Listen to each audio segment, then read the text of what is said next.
Hello. जय श्री ओम नमः शिवाय। ओम नमः शिवाय। ओम नमः शिवाय। नमो अरिहन्ताणं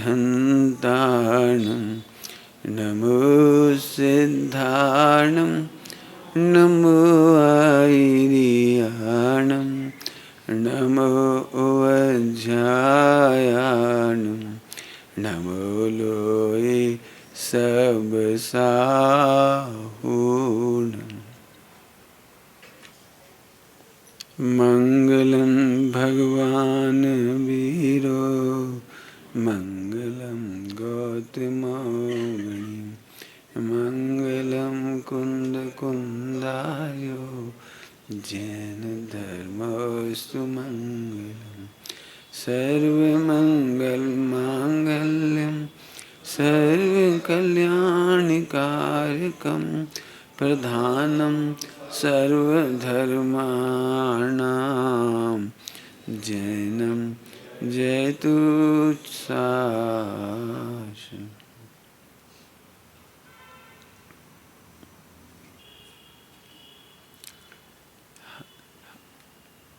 अनादि अनंत लाइफ स्टाइल जिनागम में दी गई है। बस शब्द बदल कर हम बोल रहे हैं। अनादि अनंत लाइफ स्टाइल इसलिए कह रहा हूँ कि 5 अणुव्रत और 5 महाव्रत ये लाइफ स्टाइल है। सम्यक दृष्टि के 8 अंग, इस पे तो मुझे इतना कहने की इच्छा होती है कि सबको समझने लायक है वो। ये लाइफ स्टाइल है। यदि आपको पढ़ाई करना हो, टैलेंटेड होना हो, इंटेलिजेंट होना हो, तो सम्यक ज्ञान के 8 अंग बहुत काम के हैं। तत्वार्थ सूत्र में यदि देखो तो ज्ञानावरणी का जो सूत्र है वो पढ़ना बहुत ज़रूरी है। माने मुझे अलग से यदि मैं अलग अलग रेफरेंस दिखाऊंगा ना तो वो बहुत सारी चीज़ हो जाएंगी, लेकिन उनको अपन यहाँ पर सम्मिलित करने की कोशिश कर रहे हैं। आए हो गया, बस मैंने कर लिया। अच्छा, तुम्हारे बीच में आया तो इधर बैठ जा। समझ में आ रहा है? तो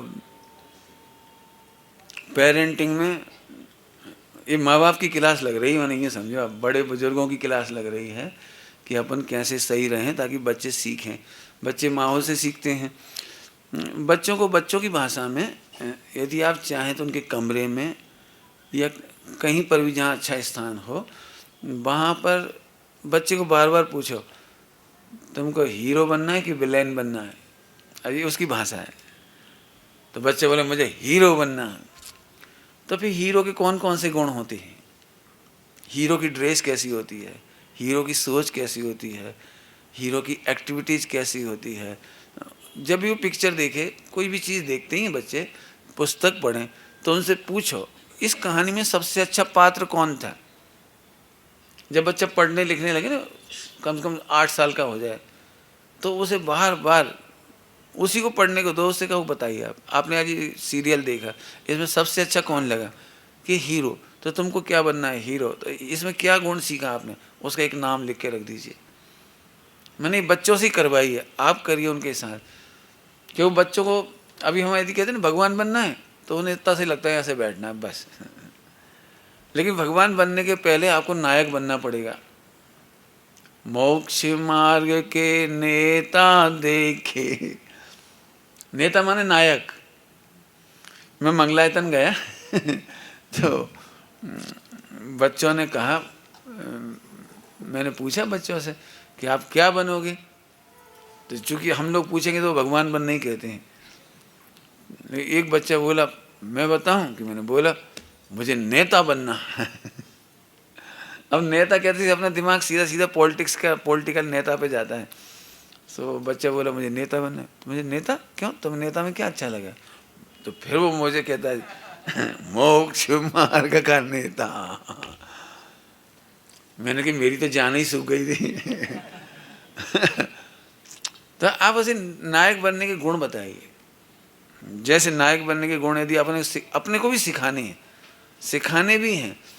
जैसे नायक का एक बहुत अच्छा गुण है धैर्य, धीरज, उतावलापन नहीं होना चाहिए। और उतावलापन मात्र बोलने की बात नहीं है, उतावलापन मात्र करने की बात नहीं है।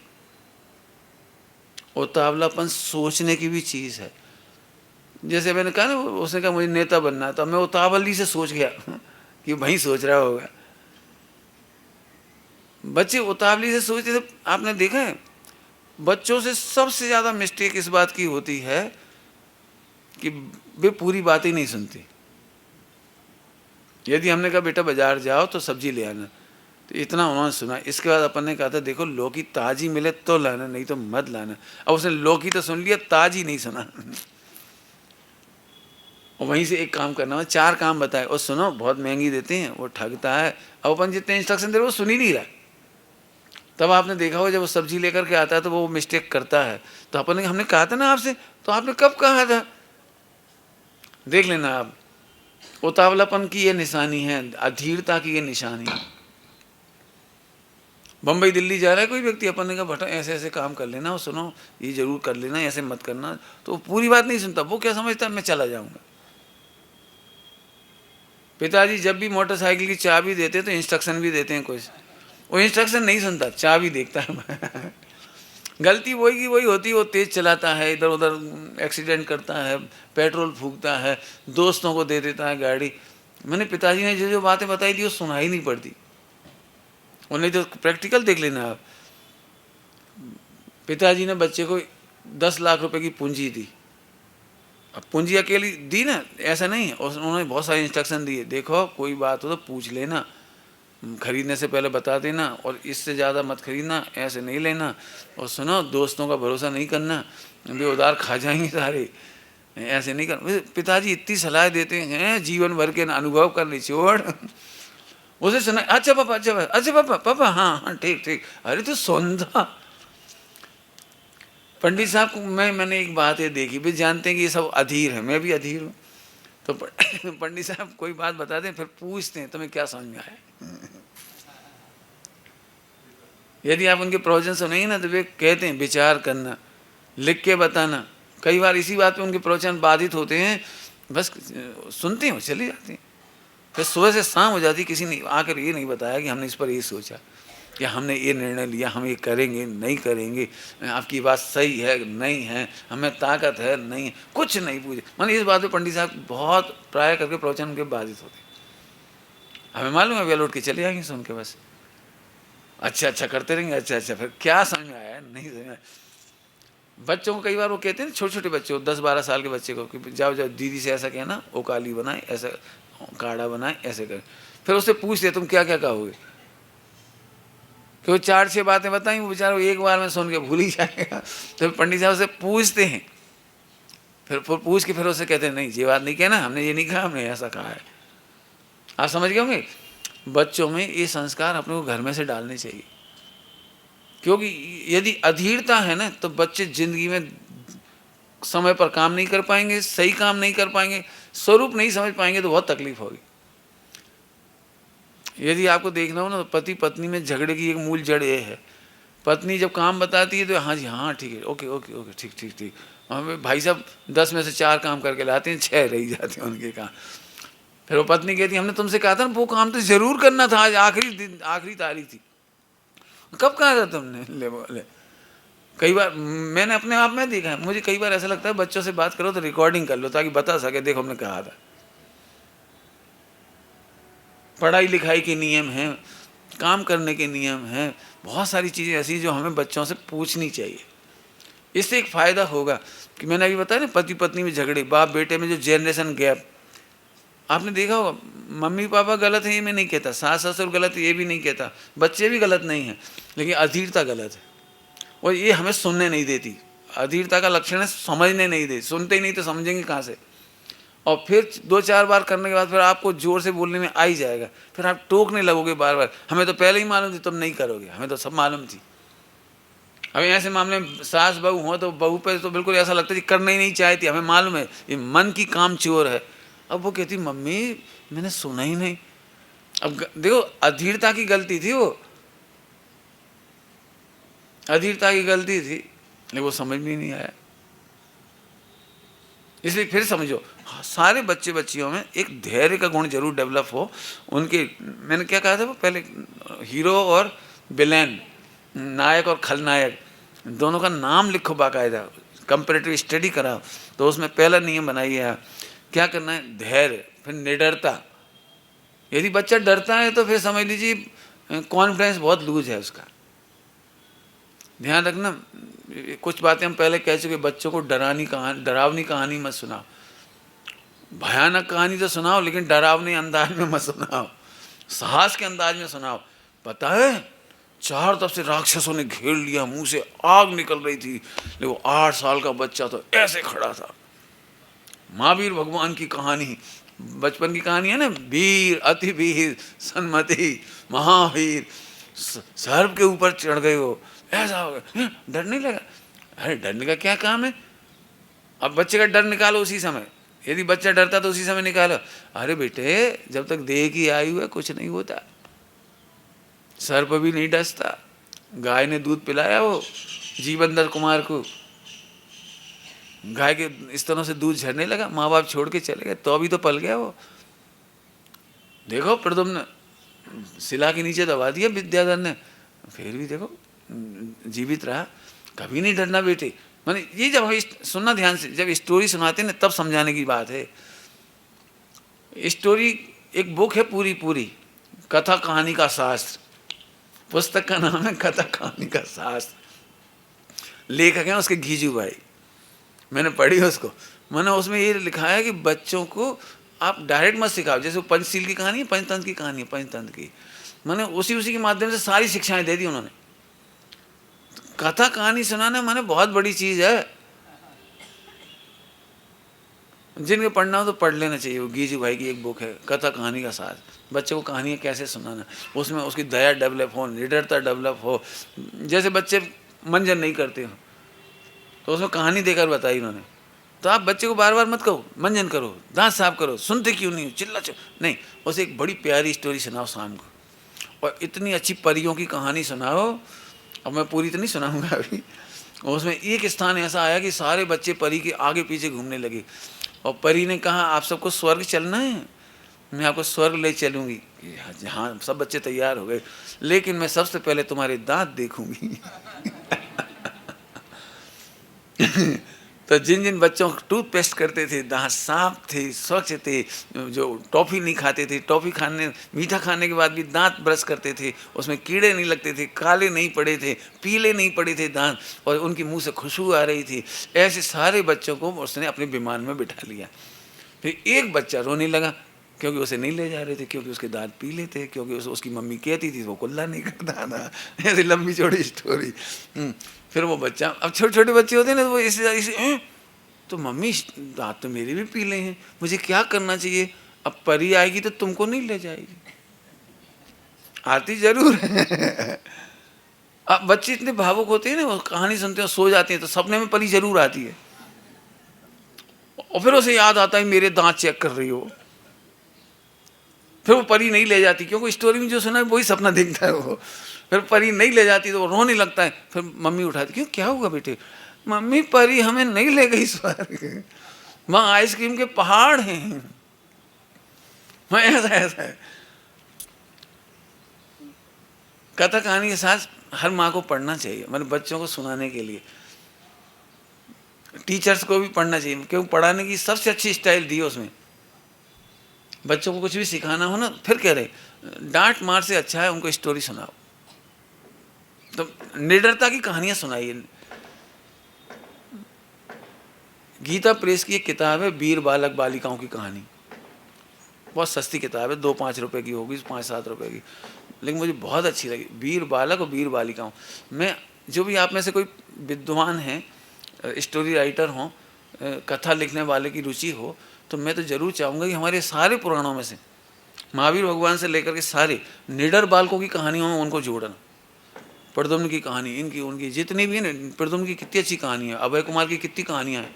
यदि जैन समाज में वीर बालक और वीर बालिकाओं की कहानियाँ निकल जाएं, तो मैं समझता हूँ हमारे बच्चों पर बड़ा उपकार होगा, किया जा सकता है बहुत बड़ा काम। तो निडरता सुनाई सिखाई उसे, और उसमें लिखवा दीजिए निडरता। तुम नहीं डरते ना? नहीं डरते? हाँ, तुम कभी नहीं डरते। मक्खी से डरते हो? नहीं। मच्छर से डरते हो? नहीं। चूहे से? नहीं, वेरी गुड, इसलिए आप निडर है। अब बच्चा हर बार उधर देख देख के कहे मैं निडर हूं, मैं निडर हूं। झांसी की रानी के बारे में आता है, जब वो स्कूल में पढ़ती थी, अंग्रेजों का ज़माना था, अंग्रेजी इंस्पेक्टर थे उस ज़माने में, तो पढ़ती थी, तो एक अंग्रेज आया, उन्होंने कहा लिखो मैं बहादुर बच्चा बनूंगा, तो लिख ही नहीं रही वो, जबकि इंटेलिजेंट थी, टॉप नंबर 1, लेकिन लिख ही नहीं रही। अब इंस्पेक्टर लिखवा रहा था, तो टीचर को बड़ी तकलीफ हो रही कि ये लिख नहीं रही, तो उन्होंने धीरे से पाँव से, नीचे बैठते थे ज़मीन पर, उस ज़माने में टेबल कुर्सी नहीं थी, तो पाँव से उसने ऐसा किया, लिखती क्यों नहीं है, लिख, इतना सरल बात, मैं बहादुर बनूंगी। तो बोली मैं नहीं लिखूंगी। तो इंस्पेक्टर दे, क्यों नहीं लिखोगे बेटे, लिखो ना, मैं बहादुर बनूंगा। मैं बहादुर बनूंगा नहीं हूं। आपका वाक्य गलत है। वो इतनी सी बच्ची कहती है 8 साल की, तुम्हारा वाक्य गलत है, मैं बहादुर हूं, बनूंगी नहीं, मुझे अंग्रेजों को देश से बाहर निकालना है, मेरे पिताजी पर राज कर रहे हैं ये लोग मेरे। समझ आया, मैंने ऐसी कहानियां हैं। खैर सच्ची घटनाएं बहुत मिलेंगी। तो निडरता नंबर, साहसी, साहस और निडरता में थोड़ा अंतर है, डरना नहीं और कार्य करने का साहस। आपने देखा है बच्चों को साहस नहीं होता, कॉन्फिडेंस, आत्मविश्वास नहीं होता। कोई बात कहो बेटे पढ़ाई कर लो, वो हमें याद नहीं होता। मैं बड़े बड़े ब्रह्मचारियों को देखता हूँ, ब्रह्मचारियों से कह रहा हूँ, बेटे तुम पाठ याद किया करो, 1 महीने में 1 पाठ याद नहीं कर, मुझे याद नहीं होता। याद नहीं होता या आप करना नहीं चाहते? आप याद करिए, याद होना नहीं होना ये भवितव्य के अधीन है। आपका काम है रोज याद करिए, रोज पाठ याद करिए। आप सबको भी कह रहा हूँ, एक गाथा रोज याद करिए। मेरी सिस्टर का एक काम मुझे बहुत ही पसंद आया, मुझे मालूम नहीं था उसने किया इतना अच्छा काम। अन्ना जी ने उसे 1000 रुपये दिए, काय बात के दिए, उसके बच्चे हैं 3-4, पूरा जॉइंट फैमिली है, बहुत बड़ा घर है, परिवार है सब, इतने मेंबरों के बीच में भी उसने समय सार जी का पूरी 415 गाथाएं याद करके प्राकृत में और हरि गीत में उन्हें सुनाई अन्ना जी को ललितपुर में। तो अन्ना जी बहुत खुश हुए। तो कैसे याद करिए, हमें भी आश्चर्य हुआ कि इसने याद कैसे किया। तो बोले हम रोज के रोज गाथाओं का पन्ना मैंने लिख करके वहाँ लगा देते थे और रोटी बनाते जाते थे और याद करते जाते थे। तो रोटी बनाते बनाते उसका समय सार जी का पूरा पाठ हो जाता था। पूरी वो नई नई गाथाएं याद करना, पुराना पाठ भी हो जाता था, 1-1.5 घंटा लगता ही रोटी बनाने में, उतनी देर में वो गाथा पढ़ पढ़ के याद करती गई और पूरा याद कर लिया। ये साहस कहलाता है। भक्तावर हम नहीं कर पाएंगे, अरे क्यों नहीं कर पाएंगे? जब भी कोई बात सुन करके आपको लगता है हम नहीं कर पाएंगे, हम सुबह जल्दी नहीं उठ पाएंगे, ये आपकी साहस की कमी है। हम व्यायाम नहीं कर पाएंगे, हमारे हाथ पैर दुखने लगेंगे, हम मंदिर नहीं जा पाएंगे, हम पूजा प्रक्षाल नहीं कर पाएंगे। एक बात कहूँ आप सबको, कई लोग आप में से ऐसा कहते हैं हमें समय नहीं मिलता। समय कैसे नहीं मिलता? नरेंद्र मोदी 18 घंटा काम करता है, 16 घंटा 14 घंटा 18 घंटा काम करते हैं, इसके बावजूद सुबह उठ के प्राणायाम व्यायाम प्राणायाम करते हैं, स्वयं से फिटनेस रखते हैं। मैंने सच में पूरे विश्व को ताज्जुब हुआ था जब पहली बार वो जीत के आए थे 2014 में, और 9 दिन पड़ गए थे 9 दुर्गा के।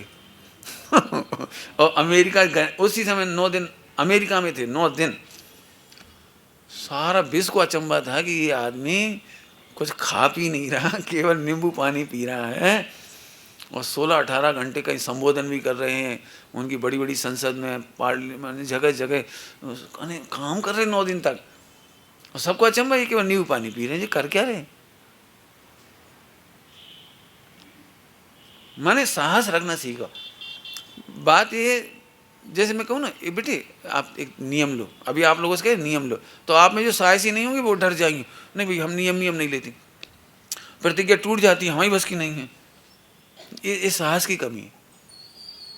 एक छोटा सा नियम लेने में डरने लगते हैं। वो स्वाध्याय का नियम लो, नहीं हम पढ़ेंगे तो सही लेकिन नियम नहीं लेंगे, इसका मतलब आपकी सोच में साहस नहीं है। तो बच्चों को छोटे छोटे काम डेर के बताइए, छोटे बताइए, उनका साहस जगाइए। मैं विद्यालय में जब भी पढ़ाता हूँ मतलब बच्चों को, तो मुझे पहले मालूम कर लेता हूँ सबसे कमज़ोर बच्चे कौन हैं। क्यों, अपन रोज़ पढ़ाते हो तो पता होता है, रोज़ नहीं पढ़ाते तो नहीं मालूम होता। जो पुअर बच्चे होते हैं उनका कॉन्फिडेंस डेवलप करना मेरा काम है। मैं पढ़ाऊँगा, उन्हीं बच्चों को देखता रहूँगा और उनके चेहरे पर जब कॉन्फिडेंस आता जाता तो सबसे सरल प्रश्न पूछूंगा, सबसे सरल प्रश्न। तो वो बच्चा झट कहता हम बताएं, हाँ जरूर बताइए। हो इतना खुश होता है आज मैंने बताया। अब भी टीचर बहुत खराब होते हैं जो कठिन प्रश्न उसी से पूछेंगे और पहले ही पूछे तुम नहीं बता पाओगे, समझ में ही नहीं आती तुम्हारी तो बुद्धि नहीं तुम्हारे में तो बेचारे का वो कॉन्फिडेंस लेवल और कम कर देता है। मैंने आप अपने बच्चे को नायक बनाना चाहते हो ना, तो ऐसा काम बताइए जो वो जरूर करेगा, ऐसी बात पूछिए जो वो जरूर बता लेगा, छोटे छोटे काम दीजिए वो जरूर करेगा। तेरे हाथ पैरों में दम नहीं है, सत्य नहीं है, तू पानी ढोल देगा, हमें मालूम है बाल्टी ढोल देगी तुम्हें, एक मग्गा पानी नहीं भर पा रहे तुम। इससे उसका कॉन्फिडेंस लूज होता है। अगली बार उससे और गलती होगी, आप पानी जरा कहोगे भी ना, उठा भी सकता हो तो डरते डरते उठाएगा। कई बार आपने देखा है बच्चे भय से गलत सोचते हैं, भय से गलत काम करते हैं, भय से सही नहीं बोल पाते। तो बच्चों को निडर बनाइए, साहसी बनाइए। अगला है सत्यवादी, इसकी चर्चा पहले भी बहुत की है। सत्यवादी बनाइए उसे। सत्यवादी के लिए मैंने पहले भी कहा है, बस अभी थोड़ी सी याद दिला रहा हूँ कि बच्चे को सत्य बोलने पर पनिशमेंट नहीं मिलना चाहिए, डांट तक नहीं मिलनी चाहिए। ये नियम आपका कट्टर होना चाहिए कि बच्चे कितनी भी गलती कर दें, बड़ी से बड़ी गलती, उनसे ब्लंडर हो जाए, बिल्कुल हो जाने दीजिए, लेकिन बच्चों को डांट मार फटकार नहीं मिलनी चाहिए। हाँ, बहुत प्यार से जब बच्चा शांत हो जाए तब उसे अच्छी सलाह दीजिए, बेटे आप चाहते तो ऐसे कर सकते थे। मेरे से जब भी बड़ी बड़ी गलतियां हुई, पंडित साहब ने कुछ नहीं कहा, कुछ भी। मैंने घबराहट होती है, वो पहले घबराहट निकल जाने दो, फिर बाद में प्रवचन में अलग से जब उन्हें कुछ कहना तो बहुत अच्छी सलाह देंगे। इतना अहोभाव आता है उनके प्रति, पूछो मैं। ये ध्यान रखने की जरूरत है। तो बच्चे को सत्यवादी बनाएं। सत्यवादी, यदि कल बात चली थी झूठ क्यों बोलते हैं बच्चे, इसलिए इसको रिपीट नहीं करेंगे। सत्य बोलने के लिए प्रेरणा करें और सत्य उसकी, और एक और बात सुन लो, सत्य बोलने की तारीफ करो। जितने ये गुण है ना, इनकी बातें करो। आप बच्चे की केवल इतनी तारीफ नहीं करो, कितना बढ़िया डांस करता है करके बताना, बेटा I am a disco dancer. 20-30 साल पहले ये गाना बहुत चलता था बच्चों में, I am disco dancer. Mummy, हर बच्चे की मम्मी बच्चे से डिस्को डांस कराती थी। नहीं, अपन ऐसी बातें नहीं, अपन उसकी उन बातों की तारीफ करो जो एक गुण है, इससे बच्चा खुश होता है। छोटी से छोटी बात की तारीफ करो बच्चे को, यदि आप चाहते हो कि ये पक्का हो जाए तो पक्का हो जाएगा उसमें। आइए, सदाचारी, कार्यकुशलता। कार्यकुशलता समझ गए, छोटे छोटे काम वो कर सकता है। जो गीजू भाई ने एक बुक लिखी है ना, पूरी 17-18 किताबें लिखी है उन्होंने, बहुत अच्छी पढ़ने लायक किताबें हैं उनकी। उसमें एक पुस्तक में उन्होंने ऐसी बात लिखी है कि बच्चे जब भी कोई काम करते तो मम्मी हमेशा चिल्ला के बोलती, हाथ काट लेगा अभी, तू आग लग जाएगी अभी, मर जाएगा तू, हट जा तू यहाँ से, हट रही नहीं हट। मैंने ये वाक्य उस बच्चे की कार्यकुशलता को कभी नहीं बढ़ने देंगे। बच्चा जब भी कोई कार्य करना चाहता है तो आप उसे खुद बताइए, छोटे छोटे पार्ट में उसे काम कराइए, छोटे छोटे पार्ट। और ये ध्यान रखिए, बच्चा कितना भी छोटा हो, काम करने के लिए हमेशा उसका दिमाग चलता है, कितना भी छोटा। मैं एक दिन उसकी पूरा आपको चार्ट दिखाऊंगा, दे भी दूंगा आपको, पूरे पेपर्स आप ले लेना। उसमें मैंने पूरे काम बताए बच्चों के लिए, उनको काम कराइए, कार्यकुशल बनाइए। संरक्षक, सम्यक प्रकार से रक्षा करना, संस्कृति की रक्षा करना, माता पिता की समाधि करने के संस्कार। जब भी मैं तो कहता हूँ कभी कभी जानबूझ करके बीमार हो जाओ, जानबूझ करके बीमार हो जाओ मतलब लेट जाओ, बेटा भयंकर सिर दुख रहा है, तो मम्मी हम क्या करें, अब बोलो तुम क्या करोगे, तो अब योग्य तेल लगाना बताओगे, इस समय में ऐसा तेल लगाना चाहिए, ऐसे मसाला लगाना चाहिए, और सुनो नमोकार मन सुनाना चाहिए। यदि और बड़ा है तो 6 डाला का पाठ सुनाओ। जो मैंने बच्चे में वो संस्कार डाल दो जो आपको ज़रूरत है। बेटा जरा एक हरी गीत सुनाना, समय साजी की गाथा, छठी गाथा मुझे बहुत पसंद है। आप एक बार कहोगे, बच्चा हमेशा कहेगा क्यों हमें कौन सी गाथा पसंद है समय सार की? मम्मी छठी गाथा सुनाना बेटे। और ये मेरा सिर दर्द ठीक हो गया, मेरे सीने में दर्द था ठीक हो गया। तू कितने अच्छे से गाता है ना, सचमुच कितना पुण्य बनता है, कितना पवित्रता होती है, कितनी विशुद्धि होती है। मैंने ऐसे ऐसे शब्द बोलते रहो, उसको वे सारे शब्द याद हो जाएंगे। वो बच्चा सुनेगा ना, उसी से उसे याद हो जाएगा। अब जो आपको पसंद है ना वो उससे करवाइए, क्योंकि समाधि के टाइम वो उसे पता है कि मम्मी को क्या पसंद। यदि आपको नमोकार मंत्र का जोर जोर से बोलना हो, 50 लोग एक साथ कमरे में बोलना ये पसंद नहीं है, तो आप बिल्कुल बच्चे के सामने कह दीजिए, बेटे बीमार होने पर कोलाहल नहीं करना चाहिए, 50 लोगों को जोर जोर से नहीं बोलना चाहिए, ताली बजा के नहीं बोलना चाहिए, जोर जोर से नहीं बोलना चाहिए, बहुत तकलीफ होती है। तो अब वो बच्चा ध्यान रखेगा, वो आपका निर्यापक बन गया। आपके कमरे में 50 जनों को नहीं बोलने देगा, आने नहीं देगा वो, नहीं, बिल्कुल नहीं। बीमार आदमी की साइकोलॉजी में तकलीफ होती है। मैं क्या कहूँ आपको, अभी भी ऐसे लोग हैं, अहमदाबाद में श्वेतांबर भाई हैं, उनके परिवार में एक भी बच्चा स्कूल में पढ़ने नहीं गया, एक भी बच्चे को। और एक भी बच्चा इंजीनियर से कम नहीं है, डॉक्टर से कम नहीं है, उनका एक एक बच्चा किसी मायने में कम नहीं है, किसी भी मायने में कम नहीं है, हेल्थ के मामले में कम नहीं, किसी मामले में कम नहीं। वो अपने बच्चों को खुद ऐसी ट्रेंड करते जैसा भी मैं बता रहा हूँ आपको, मिलने लायक परिवार है ऐसा। अच्छा, उनके घर में आज भी ये तुम्हारे जो बाजार का गेहूँ है वो नहीं खाते, बाजार की सब्जियां नहीं खाते। उनका बहुत बड़ा खेत है और सारा परिवार मिलकर खेती करता है। आज यदि हिंदुस्तान में मेरे ख्याल से हो सकता है 2-4-6 जगह बचे होंगे असली टमाटर, असली ककड़ी, असली गेहूँ, दाल, चना, जो कुछ भी उनके खेत में है सब उन्होंने खुद नहीं पैदा कर रखा है। उन्होंने आविष्कार कर रखे हैं, नए नए आविष्कार, खेती बाड़ी में कौन कौन सी चीज़ें चाहिए खुद बनाते हैं अपने दिमाग लगा करके, सारे बच्चे मिल करके। हाँ, उन्होंने ऐसा परिवार है गजब। मेरा मतलब ये है कि बच्चों को, अभी मैं एक बात आप लोगों से सबसे कह रहा हूँ, साइकोलॉजिकल बात, शायद आप स्वीकार करोगे, नहीं भी करो तो कोई बात नहीं, मैं तो कह ही रहा हूँ कि आप लोगों को क्या लगता है बच्चा 100% समझदार, शिक्षित, ट्रेंड स्कूल से होता है? ये हमारी बहुत बड़ी गलतफहमी है।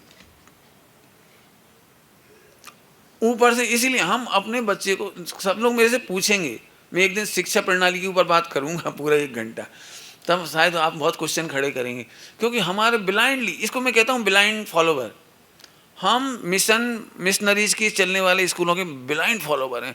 हमें लगता है 1 लाख रुपए के स्कूल में बच्चा बहुत अच्छा पढ़े। मैं आपको बता सकता हूँ कितने दुर्गुण सीख रहा है वो, जाके देख के आओ क्या सीख रहा है वो। मैंने एक समय था जब हम परायों की भी सेवा करने में सौभाग्य मानते थे। हमारे घर में कोई भी आ जाता था XYZ, उसे हम भोजन कराते थे, पानी पिलाते थे, छाछ पिलाते थे, दूध पिलाते थे। हमारे घर में जो होता था वो, आपको पता है पूरे हिंदुस्तान में अनजान व्यक्ति को भी किसी ने पानी नहीं पिलाया। क्या मतलब? पानी अकेला नहीं पिलाया, ये कह रहा हूँ पूरे हिंदुस्तान की बात कर रहा हूँ। यदि घर में कुछ नहीं होता था ना तो एक गुड़ की ढेली लाते थे, गुड़ की ढेली खिलाते थे, गर्मी के दिनों में आया गुड़ की ढेली खाओ और पानी पी ले। मैंने किसी को मीठा मुंह कराए बिना पूरे हिंदुस्तान के किसी घर में से कोई नहीं जाता था। नींबू हुए तो शिकंजी बना देते थे, छाछ होती थी, छाछ। आप हरियाणा में, पंजाब में जाके देखो, हर घर में आज भी छाछ पिलाई जाती है, कोई आ जाए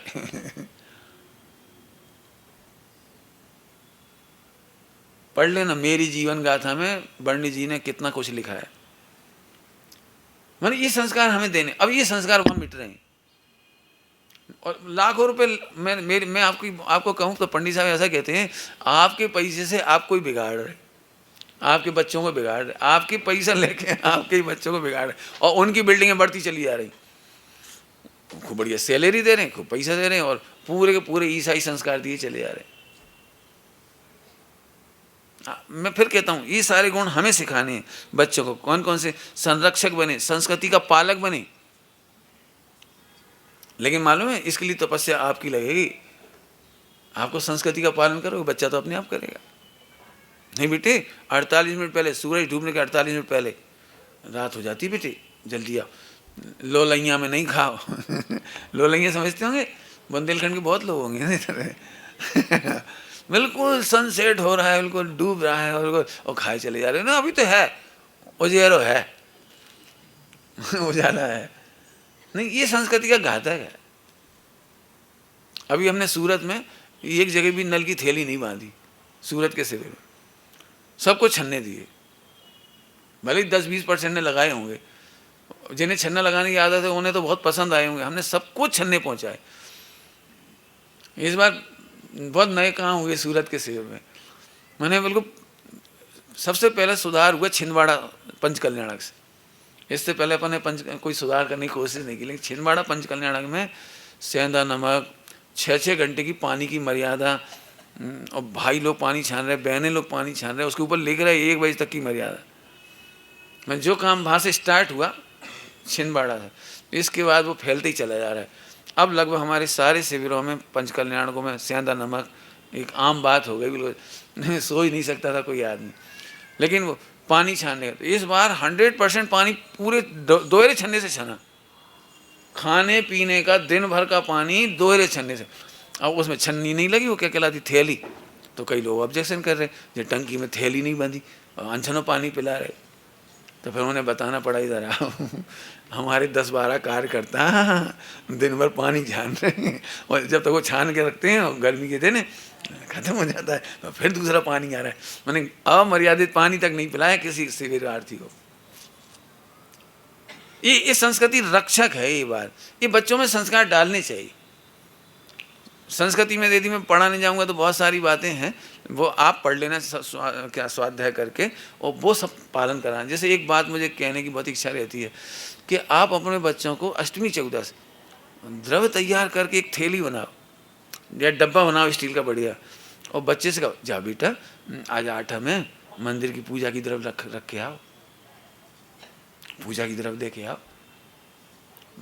मेरे को याद आता है बचपन का, मम्मी कहती थी अष्टान का आ रही है, जाओ गोले खरीद ला। तो गोले खरीद लाए, तो उन्होंने कहा ले आए, ले ला के क्या होता, छीलो। तो फिर छीलने में मज़ा आता था। फिर छील के अब चिटके बनाओ। तो हम कैसे बनाओ, एक एक चीज़, तो चिटके बनाना सीखी।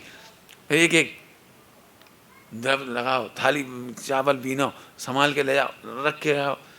तो ये संस्कार बच्चों में डालो। देखो एक बात बताऊँ, हर मम्मी पापा अपने बच्चों से आज परेशान। वो मंदिर ही नहीं जाना चाहता, प्रक्षालय नहीं करना चाहता। तो ये संस्कार की रक्षा आपको करनी है। बच्चे तो काम करना चाहते हैं, उन्हें काम के बहाने वो काम करेंगे, उन्हें संस्कार पड़ गए।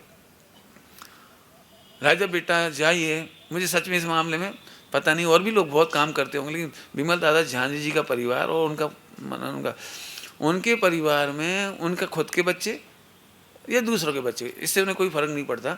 मैंने कई बार ऐसा तो अपन अपने बच्चों को इतना नहीं बोलते, लेकिन दूसरों बच्चों को झट मोटिवेट करते हैं। लेकिन विमल दादा झांझी अपने घर की सबसे, अंशी का इधर आओ 47 शक्ति सुनाओ पंडित जी को, नहीं ऐसे भला करो, और तेरे को याद है ना दर्शन पाठ हो सुनाओ। तो ऐसे करते करते छोटे छोटे बच्चों में एक भी बच्चा ऐसा नहीं जो उनके प्रक्षाल के बिना रहे, पूजा के बिना रहे, प्रक्षाल के बिना रहे। मैंने सब बच्चों के सामने, इतना बड़ा परिवार है, मैं भोजन करने जाऊंगा जब भी भोजन करने, तो खड़े होकर के दरवाजे पे से ग्रहण करते हैं, खड़े खड़े पधारो। हमारा दुर्भाग्य कि हमारे घर में आज मुनि भगवंत नहीं पधार रहे, हाँ भाई पधार गए तो हमारा घर पवित्र हो गया। ऐसे बोलते हैं सब बच्चों के सामने, कि मैं ऐसे नहीं, आ भैया पंडित जी वाले जा रोटी खा दी और बैठे अपनी आराम से रोटी खा ना, ऐसा नहीं करती। इतने बड़े बुजुर्ग हैं, मेरे ग्रैंडफादर के बराबर हैं, लेकिन ऐसे सड़क पे से लेंगे, बिठाएंगे, छोड़ने जाएंगे, बुलाएंगे। अभी इतने नाराज हुए सबके ऊपर, सम्य शेखर जी, मैं उनके कमरे में मिलने चला गया। बोले आप क्यों आए, आपका पद अलग है, हम कहाँ हैं, आप कहाँ, ऐसे बोल रहे। मैंने कहा क्यों शर्मिंदा कर रहे, मैं तो आपका बच्चा हूँ। कि नहीं बेटा तुम्हें बच्चा लगता है, लेकिन तुम बच्चे नहीं हो। और इतना डांटा सुकुमार जी को, तुमने अपन चलते ना उनके पास, वो क्यों आए, उनको अपने नहीं लाना चाहिए, अपने को जाना चाहिए। ऐसे मैंने संस्कृति ऐसे सिखाते हो। जब जब भी भोजन, ऐसा नहीं कई बार जाना होता है तो बिल्कुल खड़े रहेंगे, बैठे रहेंगे, अब भाई कुछ परसों ऐसे बोलेंगी और इतना आह्लाद मनाती हैं जैसे कोई सच में बहुत, मैं तो उतनी में उनकी भाषा बोल करके ये नहीं कहना चाहता कि मैं बड़ा हूँ, इतनी अच्छी भाषा बोलती।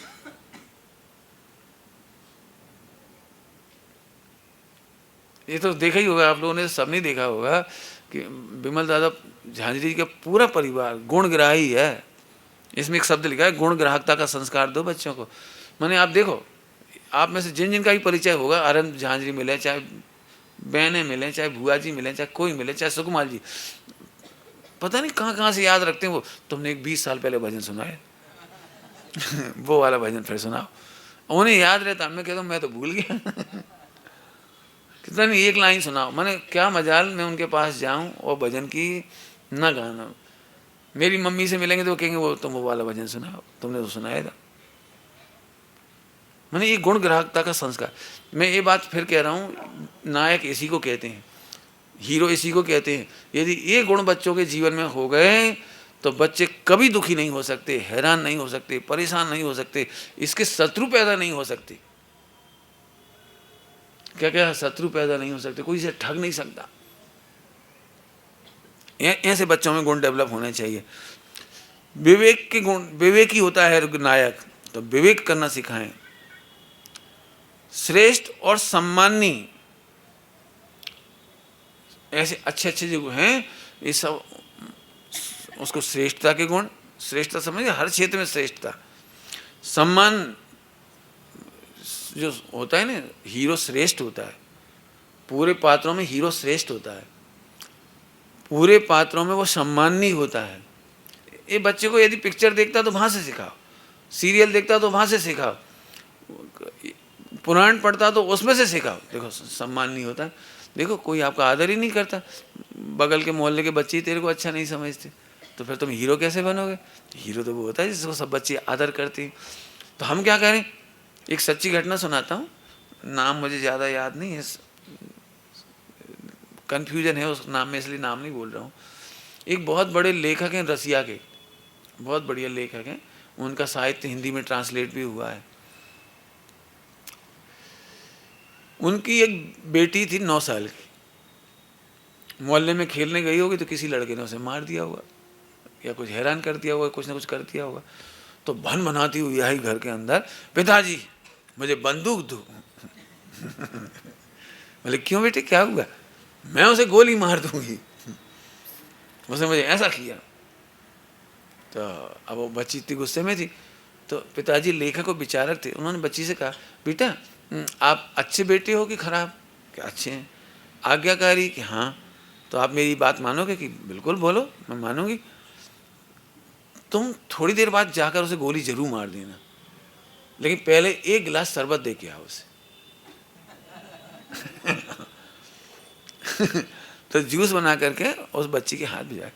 अब बच्ची को पहले तो कह दिया तू गोली मार देना, शरबत देना, तो ठीक है। अब आप कह रहे हो तो आज्ञाकारी हूँ, ये तो आपने पहले ही कहला दिया, अच्छी बच्ची हूँ ये तो आपने पहले ही कहला दी, तो मैं इतना काम कर दूंगी। तो उसने गिलास लिया शरबत और मोहल्ले में गई नीचे, उस लड़के को बुलाया, oh brother come here take it drink it. तो अब वो बच्चा बेचारा वो तो हक्का बक्का किसी कर क्या रही है, बुला रही है और ड्रिंक करने को दी। तो फिर उसने पूछा हु सजेस्टेड यू, ये तेरी अक्ल तो नहीं हो सकती मैंने किसने तुम्हें सजेशन दिया ऐसा करने के लिए? My father suggested me okay. फिर वो बच्चा बच्ची के साथ घर आया। अब अपनी भारतीय कल्चर की भाषा में बोलूँगा, उनके यहाँ पैर नहीं छुए जाते, लेकिन उसने सॉरी बोली। अब हम अपनी भारतीय भाषा में कहते उसने पैर छुए, अंकल आज के बाद ये मेरी सिस्टर है और पूरे मोहल्ले में इसकी रक्षा मैं करूँगा, कभी किसी को हैरान नहीं करने देंगे। आज आपने मेरा दिल जीत लिया। आप समझ गए मैंने क्या कहानी सुनाई? बच्चों को हमें ये सिखाना है, हीरो ऐसा होता है। अब ऐसे हीरो को कौन नहीं चाहेगा बता? लेकिन ऐसी मम्मी हो तो पिट के आ गया अब इतनी सी बात ने उसे हवा भर दी जिंदगी भर के लिए कि मेरी मम्मी को पिट करके आना पसंद नहीं है। लेकिन भाई साहब, अब तुम्हारा बच्चा कभी फिर थाने में भी जा सकता है, बड़े में मारपीट करता रहेगा तो। मैं अपने बच्चों को एक बात हमेशा कहता हूँ, आपके बीच में बता रहा हूँ उस बात को, हमेशा कहता हूँ, बेटे जेएनयू को अपनी रक्षा करने के लिए चक्कू और तलवार और रिवॉल्वर की जरूरत कभी नहीं पड़ती। देखा है आपके घर में है कोई AK-47? अब तो AK-56 भी आ गई है किसी घर में? रिवॉल्वर है किसी घर में? बंदूक है, तलवार है? कुछ नहीं है। ये बात मुझे कब समझ में आई पता है? एक बार हमारे यहाँ बुआ जी को कोई छेड़ता हुआ, सो जब शादी हो गई तो बुआ जी ने फूफा जी को बताया कि ये लड़का मुझे हैरान करता है, इधर से मंदिर जाती हूँ, कॉलेज जाती हूँ, यहाँ खड़ा रहता है, ये हैरान करता है, इशारे करता है। सो फूफा जी तो बहुत तेज थे, सो उन्हें एकदम गुस्सा आ गई, सो उनको पकड़ लिया उसे, भाई क्यों रे छेड़ता है तू? सड़क पे मारपीट करने लगे और घर आके बोलते हैं कुछ है तो डंडा हो तो डंडा ही लिया, चक्कू हो तो चक्कू दे, कुछ नहीं, छुरी अपने वही सिंपल सब्जी वाली, और अपने हाथ कुछ है ही नहीं। अब भी तो थोड़े तेज तर्रार थे, रखते थे सब उनके यहाँ। भोपाल में वो बस चलती थी ना, तो तेज तर्रारों का काम है बस चलाना तो अब नहीं आता कुछ नहीं। तो फिर उन्होंने कहा तो डंडा भी नहीं है, क्या है तुम जेएनयू घर में? कुछ नहीं है। उस दिन मुझे समझ में आया हमें जरूरत ही नहीं पड़ती तो फिर मेरी मम्मी ने उन्हें मुगरिया ला के दी, मुगरिया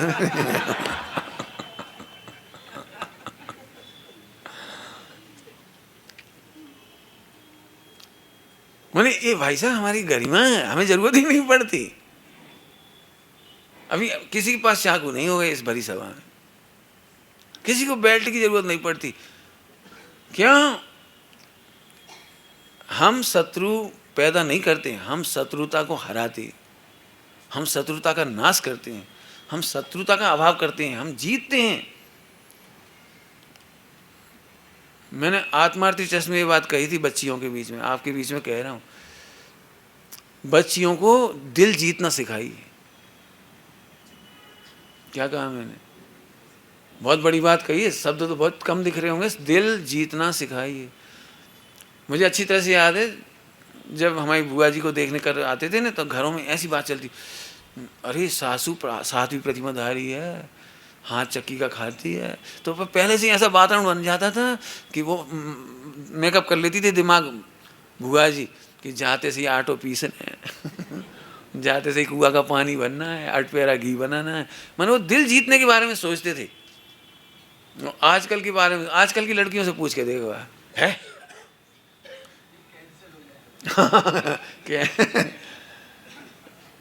यदि 2-5 साल हो गए ना शादी के, और वो मिस्टर मेरे परिचय में आ जाए और फिर वो घर में जाके कहे कि मैं भी अब आजीवन हाल का पिसा नमक खाऊंगा, तो पत्नी बोलेगी मिस्टर जो कुछ कहना था तुम्हें 5 साल पहले कहना था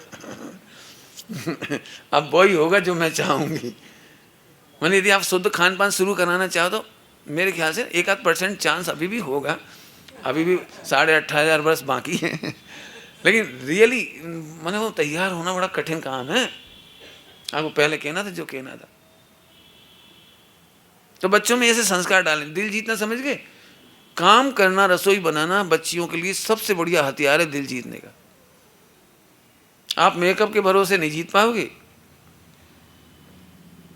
डांस के बल पे नहीं जीत पाओगे। वो घरों में तलाक चल रहे हैं बिल्कुल। मैंने भोजन एक ऐसी कला होती है जिसमें पति को और सास को सबको जीता जा सकता है। मेरी बुआ जी जब पहली बार ससुराल गई, मैंने तो उन्होंने वहाँ रहता है ना काम करने का जो, तो उन्होंने कहा आज इमरती बनना है, तो बुआ जी ने फटाफट उड़द पीस दी, वो फटाफट 1-1.5 किलो पीसी, 1 घंटा लगी पीसी और अच्छी बनी। तो सब तारीफ करें, वो यही तो सुनना था, और सुनना क्या था अब पूरे गांव में चर्चा चल रही, भैया बहू तो बहुत अच्छी है, सिलबट्टा पे ऐसे पीस दी उसने फटाफट। चाहते तो मिक्सी में भी पीस जाती, लेकिन उन्होंने पीस के दिखाई, पापड़ बना के बताए, तो सब तारीफ। इन्हीं से तो दिल जीता जाता है। अब आजकल लड़कियां क्या, 8 बजे सो के उठो, पिज्जा मंगा ली, बर्गर मंगा ली, हॉट डॉग मंगा ली, नूडल बना ली। मैंने आज के बच्चों को कुछ आता ही नहीं है। बहुत कुछ कह दिया मैंने, फिर भी एक लाइन में और कह देता हूँ। वर्तमान में जिस तरह से बच्चियां 7 बजे स्कूल चली जाती हैं 22 साल की उम्र तक, और चौके में नहीं जाती, पानी छानना नहीं सीखती, रसोई बनाना नहीं सीखती, पापड़ बनाना नहीं आता, बरी बनाना नहीं आता, कढ़ी बनाना तक नहीं आता, मैंने कुछ छोटे छोटे काम भी नहीं आते। यदि बीमार के लिए दलिया अकेला बनाना ना बहुत सिंपल काम है, दलिया बनाना, लेकिन 90% नहीं बना पाते। क्यों नहीं बना पाते वो बता दिए मैंने। सुनो, अब ऐसी बच्चियां यदि हैं 22 साल की उम्र में, तो मेरे से लिखवा के ले लो 90% तलाक होगा। कमा रही उसी से तो तलाक होगा। उसे हमेशा अहंकार रहे मैं कमा रही हूँ मिस्टर, तुम्हारा नहीं खा रही। सास ससुर एक तरफ, पति भी आजकल एक तरफ। भाई ये काम ऐसे हैं जिनसे दिल जीता है। मैं फिर कह रहा हूँ एक ही गुण सीख लेना बच्चियाँ, दिल जीतना। आपकी मुस्कान, आपकी वाणी, आपका हृदय, आपकी करुणा, आपका सेवाशीलता, ये दिल जीतने की साधन होते हैं। पैसा कमाने की ऐंठ में तो पति पत्नी में ही नहीं बनती, क्योंकि वो जरा कुछ बात होती है, मिस्टर चुप रहो, ज़्यादा मत बोलो। मैं भी थक जाती हूँ, कोई तुम ही नहीं थकते हो। मतलब बातचीत का लहजा ही बदल जाता है। सच्ची घटना है, गुनाह में हुआ, मैं नाम वाम तो किसी का नहीं बताता, गुनाह में सच्ची घटना है। सास ससुर, उन्हें ससुर जी नहीं बताया था मुझे कि हमारे लड़के लड़की दोनों आईटी हैं, और क्या बहू बेटे दोनों आईटी हैं, इंजीनियर हैं, और शादी भी उन्होंने अपनी मर्जी से ही करी, हमसे पूछ के नहीं करी, तो मंजूर कर लिया। अब क्या करें, आजकल बच्चे हाई फाई हैं तो चलो ठीक। लेकिन अब हम वो घर में आती है ना, घर में थोड़े दिन के लिए भी आती हैं गुनाह में, तो दोनों के बीच में ऐसा दृश्य होता है कि हम दोनों सास ससुर एक कोने में खड़े रहते हैं, बीगी बिल्ली बने, और हम उस बच्ची से ये कहते हैं बेटा अब हमारी चिंता तुम नहीं करो, बस इसे ही पाल लो।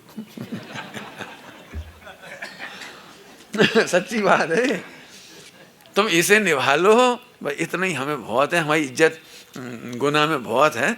अरे पति पार्टी है, संपन्न है, और ये तुम इसे संभाल लो, इतनी बुरी हालत है। लेकिन ये बात मैं इसलिए नहीं कह रहा हूँ कि आप केवल हंसें, हो सके तो अपने बच्चे बच्चियों में ये संस्कार डालें। आइए अब खलनायक और खलनायिका के गुण भी देखें थोड़े से।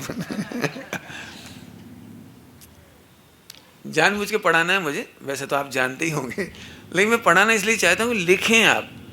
जब बच्चे से पूछें इस फिल्म में विलेन कैसा लग रहा था तुम्हें, वो पिट रहा था, पुलिस पकड़ रही थी, अरेस्ट हो रहा था, महिलाओं से चप्पल मार रही थी, ऐसा कर रही थी, ब्लेम हो रहे थे, कोर्ट में केस हो रहा था, शकल ऐसी हो रही थी। मैं तो बच्चों को दिखाता हूँ अखबार, आप लोग भी बच्चों को अखबार दिखाया करो, बिल्कुल दिखाया करो। 5, 6, 8 साल के बच्चे को ही दिखाया करो कि देखो ये लड़की है ना, अब ऐसे पुलिस पकड़ के लगे ऐसे जा रही, कपड़ा बाहर निकल, अपराधी देखो अब सिर छुपा रहा है, चेहरा छिपा रहा है।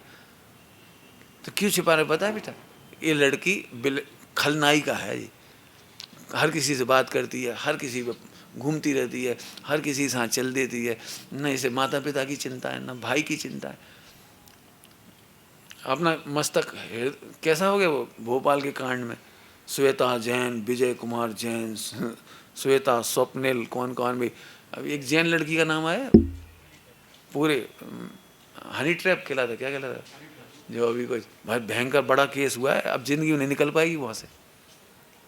हुआ है, पढ़ लेना क्या, हम तो इसलिए बताते हैं नाम लेकर के भी। एक जैन लड़की है दिशा पाटनी, जिसने अपने को समाज को कलंकित किया है। मैंने फिल्मों में काम करती है इसलिए कह रहा हूँ मैं उसको, उसके पोज देखो आप। और उसी ने आरोप लगाए थे प्रोड्यूसर पर कि जी हमारे साथ वेश्यावृत्ति का काम करती हैं, गलत काम करते हैं, मुकदमे चला रखे उसने, और खुद ही चाय जैसे पोज देती फिरती, चाय जैसे पिक्चरों में काम करती। मैं खुल के इसलिए ये बात कहता हूँ, हमारी बच्चियाँ सुनेंगी तो कम से कम उन्हें ही लगेगा कि फिल्मों में काम करना पंडित जी को अच्छा नहीं लगता। मुझे तो कमाना ही अच्छा नहीं लगता। तुम कभी नौकरी पर जाओ, ये तुम्हारा बहुत बड़ा दुर्भाग्य है कि तुम्हें कमाने वाला पति तक नहीं मिला। दुर्भाग्य माना जाता था कि अब कमाने का साधन नहीं है, पति बीमार हो गया, पति एक्सपायर हो गए, पति को घटना घट गई, तो मजबूरी में कमाने जाना पड़ता था। तो बहुत ऐसा लगता था भारी। सोई बड़ी मर्यादा में जाते थे, करते थे कुछ काम।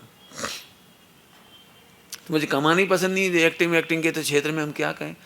आप चाहो तो हजारों हीरोइनों के मी टू कैंपेन चला था, एक मी टू कैंपेन, हजारों, हर 6 सेकंड में एक महिला ने बताया था कि नौकरी करने पर उनके साथ क्या गलत व्यवहार होता है।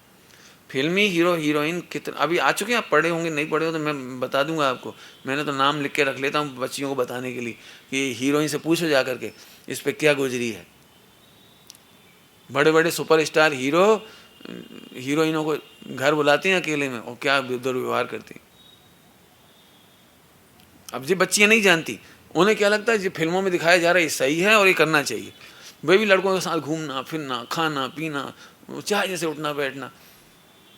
नहीं, हमारी एक भी बच्ची, भारतीय संस्कृति की एक भी बच्ची, जैन समाज तो क्या भारतीय संस्कृति, एक भी बच्ची को ये नहीं करना चाहिए। तो खलनायिका और खलनायक के गुण देखो आप, दुर्गुण मतलब दुराचारी होते हैं, उनके काले वस्त्र होते हैं।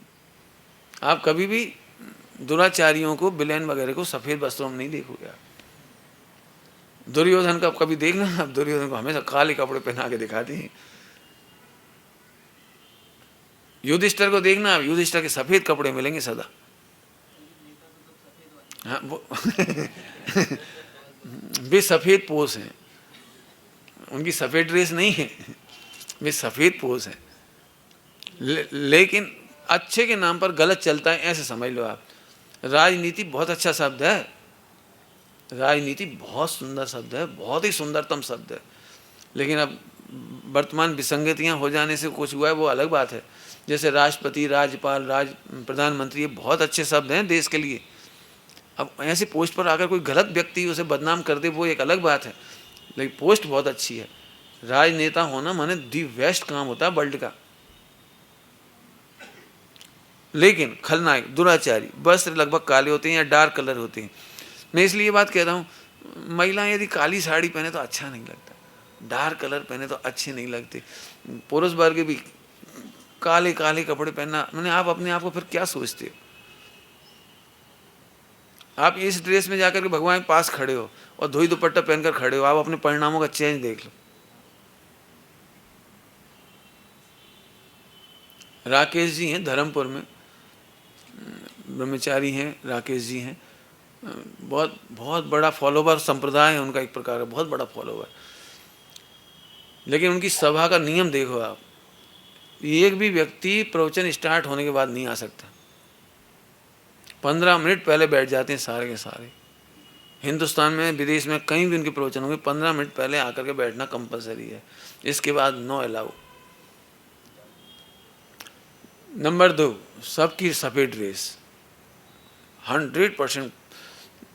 4-4 लाख पब्लिक बैठती है जिस दिन उनका जो होता है ना श्वेतांबरों का संवत्सरी प्रतिक्रमण होता है बहुत बड़ा, उसमें 5-5 लाख पब्लिक बैठती स्टेडियम में चारों तरफ, लेकिन सफ़ेद कपड़े।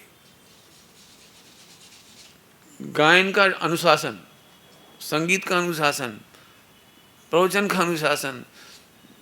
एक व्यक्ति युवक था और झपकी ले रहा था, झपकी, उसे उठा करके मंच पे खड़ा कर दिया 1 घंटे के लिए मंच पे खड़ा रहा वो 1 घंटा, और बीच में पूछते रहे तकलीफ तो नहीं है ना कुछ, खड़े रहो खड़े रहो मैंने इतना स्ट्रिक्ट अनुशासन। हाँ, बिना पूछे शास्त्र नहीं पढ़ते, बिना पूछे बात नहीं करते, बिना पूछे जो उनसे आज्ञा लेंगे वही पढ़ाई करेंगे। मैंने एक प्रकार से देखा है तो गुरु शिष्य की बढ़िया परिपाटी का कायम कर रहे हैं। अभी हम लोगों में तो डिसिप्लिन ही नहीं है। चप्पल यहाँ पूरे परिसर में कितने लोग भी आ जाएं उनके धर्मपुर में, सड़क पर, गलियों में, इधर उधर परिसर में एक भी व्यक्ति फोन पर बात करता हुआ नहीं मिलेगा। भोजनशाला में 50,000 लोग भोजन कर रहे हों, एक आदमी भी बोलता नहीं मिलेगा आपको। ये मैं डिसिप्लिन क्यों बता रहा हूँ, उनकी तारीफ, गुण ग्रहण होना चाहिए, गुणे से प्रमोदम होना चाहिए। हमारे यहाँ तो इतना कोलाहल होता है जैसे सब्जी मार्केट हो। शांतिपूर्वक करो। हमारे साथ में 4-6 भाई गए थे वहाँ पर, तो अब बोलने लगे वो, उनको तो आदत में बोलने का, सब बोलने लगे। तो एक छोटा सा बच्चा एक फ़ोटो लेके आया, वो बात भी उसने बोल के नहीं कही कि यहाँ बोलो मत एक फ़ोटो लेके आया शर्मिंदा हुए वो, चाहे यहाँ चप्पल रख देते थे, शर्मिंदा हुए। उनका कार्यकर्ता है, फ़ौरन चप्पल उठा कमरे के अंदर रख दी। पूरे परिसर में एक भी कमरे के बाहर चप्पल नहीं मिलेगी आपको। जूते नहीं मिलेंगे। ये बात अच्छी है तो हमें ग्रहण करना चाहिए। मैं तो कई बार कहता हूँ रोजाना के फ़ोटो खींचना चाहिए अपने चप्पल स्टैंड है ना आसपास का, जहाँ आप जिस तरह से छोड़े उसका फ़ोटो खींचा और रोज़ पर्दे पे दिखाया जाए, और फिर उन्हीं को व्यवस्थित करके उन्हीं की एक फ़ोटो खींचा, उन्हें भी दिखाया जाए। मेरा मतलब है बच्चों में ये संस्कार डालने चाहिए। आप एक बात समझो, बच्चे यदि अच्छे से करते हैं ना तो हजारों लोग सीखते हैं उससे। और सही बात बताऊं, बच्चे मम्मी पापा के दर्पण हैं, प्रतिबिंब हैं। सारी दुनिया कहेगी ये बच्चा अच्छे के मम्मी पापा बहुत संस्कारी होंगे। आपने देखा भी होगा जब बहुएं अच्छे काम नहीं करती, तू तड़ाक बोलती हैं, अच्छे से नहीं खाना बनाती, तो तुम्हारी अम्मा ने जो ही सिखाया हुआ है, मैंने सीधी अम्मा को प्रतिबिंब बजा तुम्हारे माता पिता ने यही सिखाया, आपको संस्कार नहीं दिए। आपको पता है बहू बन करके जाना बहुत तकलीफ की चीज़ है, क्योंकि एक भिन्न कल्चर, भिन्न ट्रेडिशन, भिन्न मैनर्स, उसके बीच में जाकर उसे एडजस्ट होना है। बच्चों को ये गुण जरूर सिखाने चाहिए। चलो टाइम हो रहा है, हो ही गया है, मैं बस फटाफट पढ़ के सुना देता हूँ। भौएं टेढ़ी दिखाते हैं, मैंने टेढ़ी भौएं से बात करना ये दुराचारी का लक्षण है, विलेन का। ऐसी टेढ़ी आंखें करके बात नहीं करना चाहिए, ये मुझे कहना है। सप्त व्यसनी होगा, अंधविश्वासी होगा, अविश्वसनीय होगा, भयभीत होगा, कपटी होगा, षड्यंत्र करने वाला होगा, जब देखो जब षड्यंत्र की भाषा बोलेगा, प्लान बनाता हुआ मिलेगा, अय्यास होगा। सप्त व्यसनी कह दिया इसलिए आप बाकी तो आप समझ ही लो कि शराब पीता होगा, सिगार पीता होगा आगे, और इसका अंत बुरा है, जबकि नायक का अंत श्रेष्ठ है और सम्माननीय है। नायक की स्टोरी का एंड सुखांत होता है और खलनायक का एंड हमेशा फिल्मों में दुखांत होता है। इतने गुणों की बात करी, अभी मुझे और भी चर्चा करनी है। हालांकि मेरे पास सजेशन किया था भैया ने, भाई साहब ने, कि एक टाइम सुबह सुबह बढ़िया अध्यात्म चल जाए, लेकिन मैं कहाँ जाऊँगा फिर ये बात सुनाने के लिए। तो इसलिए मैं एक बार आपको ये चाह रहा हूँ, एक बार मैं पेरेंटिंग में जितना मेरे दिमाग में है ना 50 साल का कचरा एक बार निकाल लेना चाहता हूँ। कुछ चीज़ें ऐसी होती हैं जो हर कहीं नहीं कही जा सकती, लेकिन यहाँ के माहौल में मुझे लग रहा है कि आप लोग लाइक कर रहे हैं, तो मैं भी डिसलाइक नहीं कर रहा। जैसे पूज्य गुरुदेव श्री का जीवन चरित सुनाना था, तो मैं कहाँ सुनाता, ये मेरे लिए बड़ी तकलीफ थी। हमारे मंदिरों में बैठकर ये बात हम नहीं कर सकते, जिनवाणी के सामने नहीं कर सकते, और जब भी मैं सुनाऊंगा तो लोग ढोक देंगे, तो जिनवाणी भी नहीं रख सकते थे गुरुदेव श्री की स्टोरी सुनाते समय। तो बहुत सारे प्रिकॉशन लेने थे मुझे। अब मैं पूरे हिंदुस्तान में कहाँ जाऊँ, ये मेरी नहीं समझ में आ रहा था। लेकिन बॉम्बे जाने पर उन्होंने हॉल दिया था, टाउन हॉल, तो फिर वो काम थोड़ा सरल हो गया। मंदिरों में अपन ऐसी काम नहीं कर पाते, तो वहाँ मैंने सुनाई। अभी चूँकि गुरुदेव का नाम आया तो मुझे ये बात याद आई, आज 7वें का दिन है, और आज से ठीक 1 महीने पहले पंडित टोडरमल जी साहब का भी अवसान हुआ था। एक महीने, जस्ट 1 महीने पहले कृष्ण सप्तमी, और अभी भी कृष्ण सप्तमी है। पूज्य गुरुदेव श्री का आज देह वियोग हुआ था। अब समय तो हो गया, लेकिन उनके बारे में सच में जितना कहो उतना कम है। मैं तो ये चाहूँगा यदि आपके पास उनकी सीडी हो, गुरुदेव का जीवन चरित्र जो मैंने कहा है, तो आज का प्रसंग 1-1.5 घंटे का है। गुरुदेव श्री कैसे, किन परिस्थितियों में स्वास्थ्य खराब हुआ, क्या हुआ, वो पूरा 1-1.5 घंटे का बड़ा वैरागमयी प्रसंग है। आपके आंखों में आंसू जरूर आएंगे। और गुरुदेव श्री का उपकार अद्भुत है, अद्भुत है, अद्भुत है। इसीलिए हम उनको अपनी विनयाञ्जलि प्रस्तुत करते हैं, हम उनको स्मरण करते हैं। और समय पाकर मैं उनके जीवन चरित्र, मैं आपको ये बात कहना चाहता हूँ कि पूज्य गुरुदेव श्री का जीवन चरित्र सुनाने का भी मूल मेरा आधार ये था कि मैं उनका जीवन चरित्र बता के दुनिया को संस्कारित करना चाहता था। जो अभी संस्कारिंग की बात चल रही ना, मैं आपको गुरुदेव श्री के जीवन चरित्र की बहुत सारी घटनाएं इसलिए सुनाई केवल मैंने, कि लोगों को पता लगना चाहिए कि गुरुदेव कितने संस्कारी थे और उनके जीवन से हम कितना सीख सकते हैं। अभी तो विराम लेते हैं। ओम नमः शिवाय।